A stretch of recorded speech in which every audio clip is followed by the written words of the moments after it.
Hi friends, দেখতে পাচ্ছেন আমি একটা অডিটোরিয়ামে রয়েছি। এটা দুর্গাপুরে একটা কুইজ কন্টেস্ট হচ্ছে, তো আমাদের স্কুলের ছাত্রীদেরকে নিয়ে এসেছি। আমার পিছনে যে ছাত্রীদের দেখতে পাচ্ছেন এরা আমাদের স্কুলেরই। আমাদের একটা টিম এখানে পার্টিসিপেট করেছে, ওরা সামনে আছে, আমি ওদেরকে পরে দেখাচ্ছি আপনাদেরকে। আর এখানে আমাদের অডিয়েন্স থেকেও পার্টিসিপেট করতে পারবে, সেই জন্য অডিয়েন্সেও আমাদের 5 জন স্টুডেন্ট আছে। তো ভীষণ ভালো লাগছে। আমি এমনিতে অনেক কম্পিটিশানে গেছি, তো সেটা আমার নিজের কম্পিটিশান ছিল আগে যখন যেতাম আর কি, পার্টিসিপেট করতাম। আর এখন আমার স্টুডেন্টদেরকে আমি নিয়ে এসেছি কম্পিটিশান করানোর জন্য। এখন মাঝে মাঝে স্টুডেন্টদেরকে নিয়ে বিভিন্ন জায়গায় যেতে হয়, কলকাতায় বা বিভিন্ন জায়গায় যেতে হয়, তো সেই জন্য ওদেরকে নিয়ে এসেছি। খুব ভালো লাগছে। আজকে সারাদিন আমরা এই অডিটোরিয়ামেই কাটাবো মোটামুটি। এখন ওখানে ব্রেকফাস্ট হলো, তো ব্রেকফাস্ট করে তারপরে এখন অডিটোরিয়ামের ভিতরে ঢুকেছি। তো এরপরে প্রোগ্রাম শুরু হবে, আমি স্টেজটাও আপনাদেরকে দেখাচ্ছি। দেখতে পাচ্ছেন স্টেজে প্রোগ্রাম স্টার্ট হবে, এখন কম্পিটিশান শুরু হবে। ওখানে গেস্ট এসেছেন, বিভিন্ন গেস্টরা ওখানে আসতে শুরু করেছেন। প্রোগ্রাম শুরু হবে, হল একেবারে ভর্তি ছাত্রছাত্রীতে। এরকম অনুষ্ঠান কিন্তু এরকম কম্পিটিশান যখন হয় তখন কিন্তু ভীষণ ভালো লাগে, কেন কি ইন্টারাকশান হয় বিভিন্ন রকম। যেরকম শিক্ষক শিক্ষিকারাও থাকেন, স্টুডেন্টরাও থাকে, স্টুডেন্টদের একটা স্কোপ থাকে, সুযোগ থাকে অন্যান্য স্কুলের যে সমস্ত ছাত্রছাত্রী তাদের সঙ্গে অনেক বিষয়ে আলোচনা করার। তো আমার মনে হয় এরকম যে কম্পিটিশান বা কোনো যদি আলোচনামূলক কোনো অনুষ্ঠানও হয়, সেই অনুষ্ঠানগুলো আমার মনে হয় অ্যাটেন্ড করা উচিত। তাতে আমরা অনেক সমৃদ্ধ হতে পারি।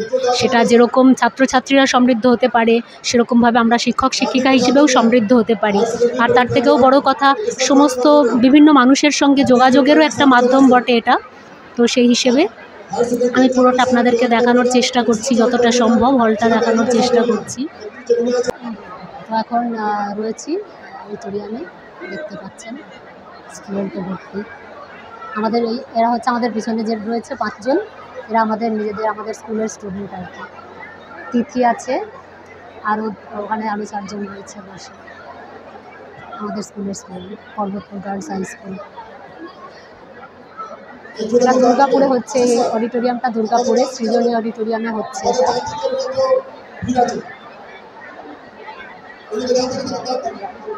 দেখছেন 3 জন স্টুডেন্ট ওখানে বসে আছে, পার্টিসিপেট করেছে যারা, ওরা হাত নাড়ছে। এই যে 3 জন আছে এরা আমাদের স্টুডেন্ট, ওরা হাত নাড়ছে। পশ্চিম বর্ধমান মাধ্যমিক পরীক্ষা joint convener Shri Rajib Mukherjee, additional joint convener higher secondary examination Paschim Bardhaman Gandhi Prasad Lunia, joint convener মাধ্যমিক পরীক্ষা Paschim Bardhaman Shri Mrinal Kanti Saha, DSC member higher secondary examination Paschim Bardhaman madam Ankita Chowdhury. আপনাদেরও প্রত্যেককে যাদের নাম আমি ঘোষণা করলাম আপনাদের 50 জন অনুরোধ জানাই। জাতি ধর্ম বর্ণের ঊর্ধ্বে উঠে আজ আমরা সকলে মিলিত হয়েছি দুর্গাপুরের সৃজনী প্রেক্ষাগৃহে। আর আমাদের প্রতি মুহূর্তে ভালো রাখার আরো যে কাজটা করে চলেছেন, অর্থাৎ সংবাদ মাধ্যমের প্রতিনিধিরা, চাইবো তাদের জন্য একটু জোরে হাততালি দিতে হবে। Thank you so much. Paschim Bardhaman জেলার মাননীয় জেলা শাসক Shri Ponnam Balmesh is,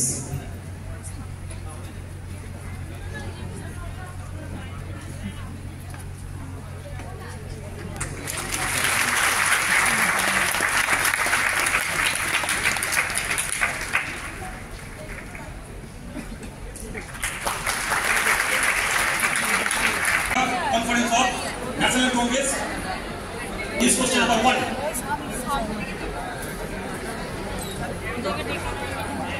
At the name only, question number 2 of the sound, and the question is, once again,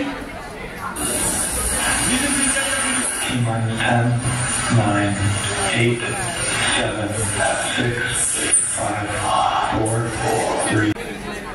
you have to write the name of the 3 countries. हमारे 3 के देश नाम लिखता होगा. Next question, question number 3. Very simple question. In manufacturing technology of campaign, which famous town? যেবারে India champion হয়েছিল কপিল দেবের সময়, তাই তো? কোন মাঠে এই খেলাটি হয়েছিল? মাঠে